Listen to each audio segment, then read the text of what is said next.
Okay, so we'll go ahead and get started, and that is very quickly we could say, since we're up there in the splash zone, we got a senior there and a senior here.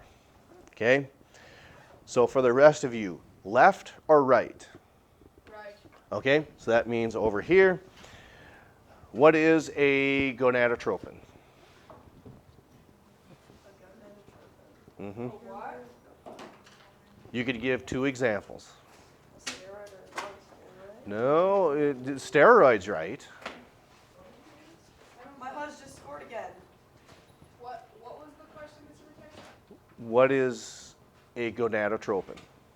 Over here. Oh. It's a steroid hormone. Wait, just one of them? Mm-hmm. Estrogen. Okay, so then when we talk about estrogen, its major function is it has a developmental effect or physiological effect on the female body. Okay. Next, what is a Where do we go next? Sorry. Where do we go next? Where do we go next? Okay. Give me an example of a mineral corticoid. Okay, so what is PTH then? Parathyroid hormone. Close enough. Okay, so where are we going next? Okay, what does that parathyroid hormone do? Raises calcium levels. Okay, so it has to be a mineral corticoid because it has an effect on a mineral, like calcium. So it raises the levels, correct?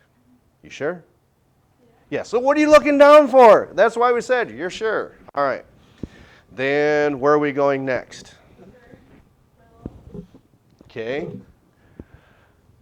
Why is it that parathyroid hormone and calcitonin, why is that a negative feedback mechanism? I ain't got no clue. Think this. What is it trying to maintain? So your lab partner just said that it helps elevate the calcium ion levels, correct? Yep. Well, what happens when those get too high? That might have to come back down. Why would it do that? Because we want to maintain what type of internal environment? Magnified one or a homeostatic one? Homeostatic. Oh, your lab partner helped you with No, that. she said just guess. Really? Yeah, homeostatic is negative feedback, ain't it? It is. Yeah, that's how we do That's it. right. Okay, so where are we going next? Maybe. Okay, then, okay, if that's negative feedback mechanisms, what's an example of a positive feedback? Notice these questions are getting tougher, not just today, but what we've been going over. What is an example of a positive feedback mechanism? Over here. Why are you correct? Because my paper says that. Well, yeah, okay, that would be a good presumption. So what makes it, other than saying that it's your paper saying that, what does it do? So in other words, it causes contractions. And those contractions start out, they're not very forceful, okay? Because what happens is that oxytocin starts to magnify those contractions in sheep, swine, bovine, any sort of female mammal, female humans. When that embryo or when that infant or whatever offspring is ready to be born, that biological clock is ticking, and that physiological effect causes the uterus to start to contract more forcefully by oxytocin, a positive feedback mechanism. That is correct. Where to? Okay, so then what is one of the hormones in a negative feedback mechanism that deals with sugars? So it has to be a glucocorticoid because glucose is a sugar.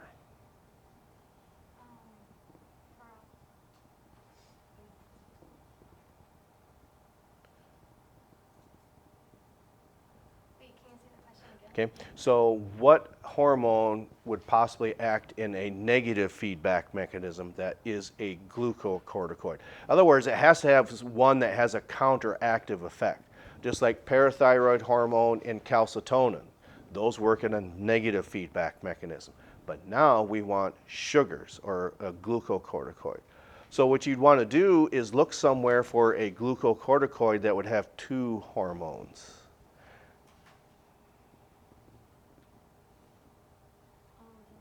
Insulin. Okay, so what does that insulin do? That is correct. Lower blood sugar. So that will lower the blood sugar levels. So there must be something that counteracts that. That is glucagon. That again, we talked about that teeter-totter that works back and forth to try to maintain a homeostatic mechanism. So we've got one left. Okay. So norepinephrine or epinephrine, both we say is a positive feedback mechanism, but which one will raise blood pressure by constricting blood vessels? Epinephrine or norepinephrine? Why are you correct? Because your paper says that, which is correct, I get that.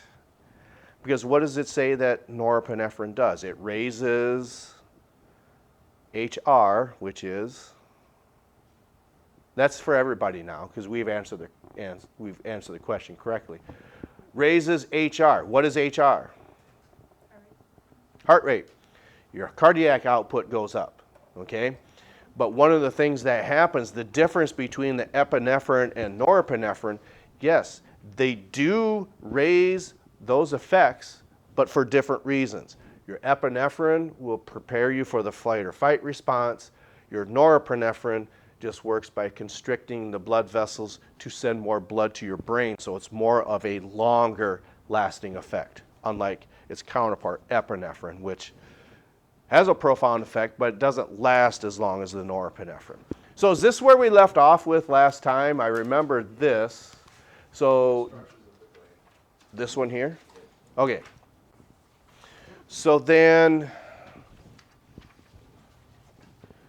even if we just looked at this bottom point here, it says, it is this hormone that will regulate metabolism of carbohydrates, lipids, and proteins by increasing the rate at which cells release energy. And that hormone, you could give two answers for that, because they're both thyroxine. Okay, but we talked about two types of thyroxine. What are they?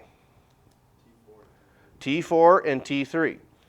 That is significant because what circulates through the body more easily, T3 or T4? T4 does. It's more stable. It can circulate through the blood. Because if we had circulated the T3 through the body, it's not as chemically stable, so it would probably do more damage than what we would, what I want to say, I wouldn't say be aware of, but as it's, my point is, as it's traveling, it might react with other body tissues until it gets to the specific area that it needs, okay? So when we say regulates metabolism that gives you energy, would you need that in skin cells? Do you need energy in skin cells? Probably not.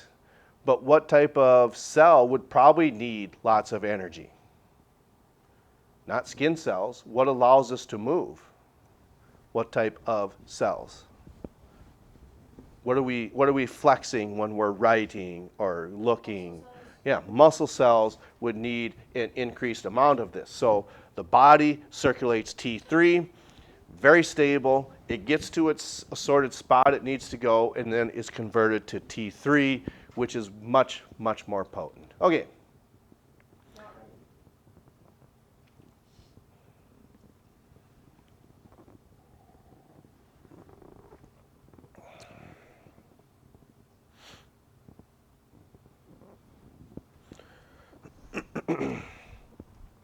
So I had mentioned this earlier. I think when we made that schedule out, I was probably looking at this, thinking this is where we were, because we're supposed to get to the pancreas today. We're not going to make it that far, okay? But that's okay. To me, as we all know, it's better to have a nice, big, wide foundation on this to have a clear understanding rather than trying to get through this content as quick as possible just to say, oh, yeah, we covered 7 chapters in the fall semester. Well, how much do we remember? Nothing. What good does that do us? Okay, so when we do 4 chapters, we say last unit was the central and peripheral nervous system along with the cells of the nervous system. That was a unit, so specifically we could say 4 or 5 chapters. Whew, lucky it wasn't 6 or 7. Oh man, that would be awful. Is that a thing up at SDSU, Ms. Welbig? It is.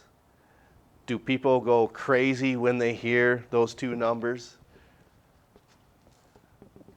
You're in college, you're intelligent, explain it to us. It's not that we're not intelligent, maybe we just don't fully understand where we need a college aspect. I think that's probably a resounding answer. Everyone would probably say, we don't know either. So then why do we do it? We don't know, okay? See, guys, we have a better answer. We just do. Because we already know we're dumb. We've already established that we're dumb. So ladies, I don't know what your excuse is. I don't know either. See, now we're just smarter because we already know the answer. They don't know how little we actually know, which makes us smarter. Mm-hmm. And if you can follow that, you're pretty smart. All right. So the last thing we want to do, wrap up this thyroid gland, and we'll talk about the adrenal glands next week. Okay? And we know that this is the case. A real question you might ask is, why does it say thyroid gland here where we're talking about parathyroid glands? Well, it's because it has thyroid in the title. That's true, but on your thyroid gland, which is in your neck, about right here, it's around your voice box. There are 4 tiny structures that make up these parathyroid glands, okay? Now, even if this wasn't on here, if someone had an inactive parathyroid glands, okay? In other words, it's not functioning the way that it should. So what is the counterpart in this negative feedback mechanism that you had talked about earlier? What is the counterpart for parathyroid hormone? Because if parathyroid hormone is raising this, okay, so it's not working how it should, okay, well then that must mean its counterpart, which is what? So if that hormone's working sufficiently, but this one is not, what's that calcitonin doing with all of those calcium ions? It keeps doing what, we said? What's the function of that hormone, calcitonin? It forces it in because it ends in in. What's it forcing it into? In the bone tissue. So if this is not working like it should, any available calcium ions keeps getting shoved into your bone tissues, and it's quite painful, I'd be led to believe. So a lot of these, if it's a negative feedback mechanism, this can certainly have a negative effect on the body, or a profound effect. But nonetheless, little tiny structures on the thyroid glands, as we know, okay, does this with your bones, okay? All right. But it doesn't say, you might look at this and say, well, you just told us that this increases the parathyroid hormone. Yes, that's true, but what this is talking about it doesn't tell you, but you do know, decreasing the blood phosphate ion concentration is performed by what? Not PTH, calcitonin. Okay, so there are two different types of feedback mechanisms we talked about. Okay, blood glucose levels and then calcium ion concentrations. Okay, so next week we don't have the schedule set out yet, but it had said on Tuesday when these papers were assigned. Okay, assigned worksheet 13, and it says due on 11/19, which would be on Wednesday. Okay, so that means when we come back on Monday, we will continue on with talking about the adrenal glands, the pancreas, and then by that time, that's going to get us to the end of the next week. Okay, and then we have a 2-day week.